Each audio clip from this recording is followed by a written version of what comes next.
Hello and welcome to another Wilderness Tamed video. Remember this pond?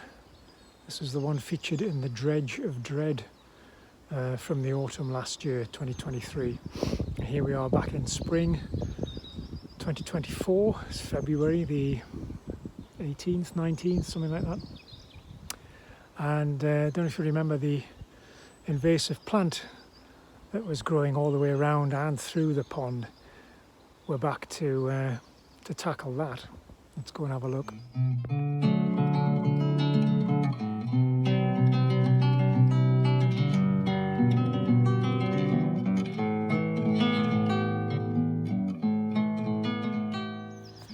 So here we've got quite a lot of Caltha palustris, a little round leaved plant there emerging above the water, and of course the familiar iris. Oh, there's a buzzard going over.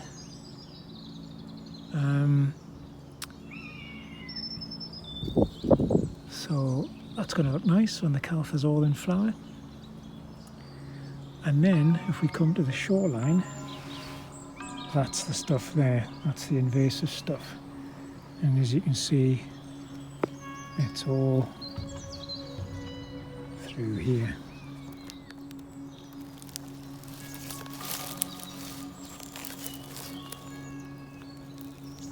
It's growing all along the banks. It's mixed in with some Ficaria, the lesser celandine there, which will get a nice little yellow flower on.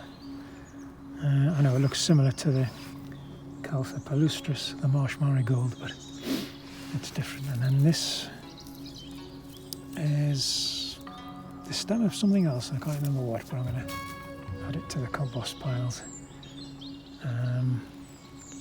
And some of the invasive stuff that I piled up that was growing in the pond is starting to regrow.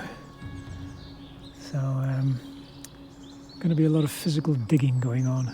Oh, you can go blimey. Yeah, pretty rampant. And as this is encroaching close to the neighbour's boundary, I might start at this end and tackle this lot first. This is how the pond is fed by a little stream, a little culvert, or cundy to use the Northumbrian word, as we are in Northumberland here, and it's growing all up through here as well. And this is my tool of choice, a long-handled garden fork. So let's get to it.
as you can see, it's coming up pretty easily.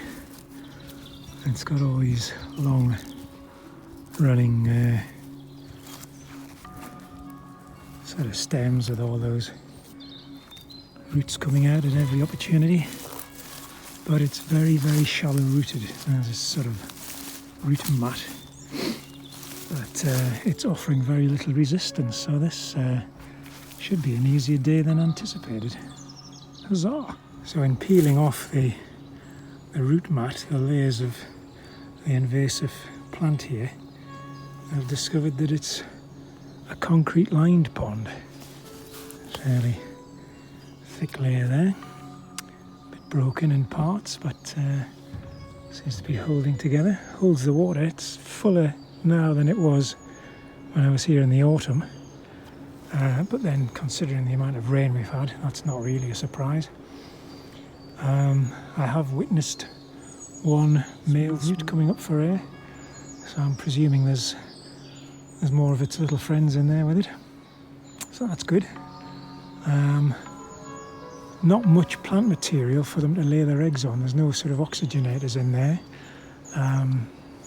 but yeah, all good.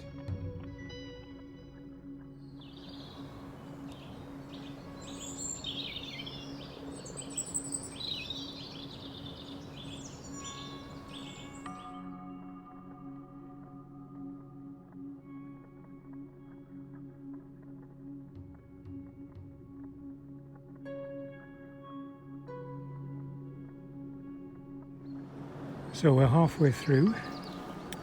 I've cleared that area there, dumped it onto that heap there, worked my way around, concentrated on the perimeter fence, so it doesn't encroach into the neighbour's garden. As I mentioned before, uncovered the concrete edge at that point, worked my way around, started dumping stuff on there. I've gone down beyond that heap, beyond the roses and the bracken, cleared out from there, and now I've got this shore done. Had a look around here, didn't seem to be, from those sort of daffs and bluebells under the maple, pretty much nothing of the invasive plant growing at all, which is good. So now I'm going to work my way around here, and then I've got some dumpy bags in the van to bag this stuff up and get rid of it. I particularly want to get rid of the pile that's on the bank above the pond, because that would probably leach more nutrient back into the water as it decomposes. So I'll get rid of that one first, and then I don't know if I've got space in my dumpy bags or the strength to drag them once they're full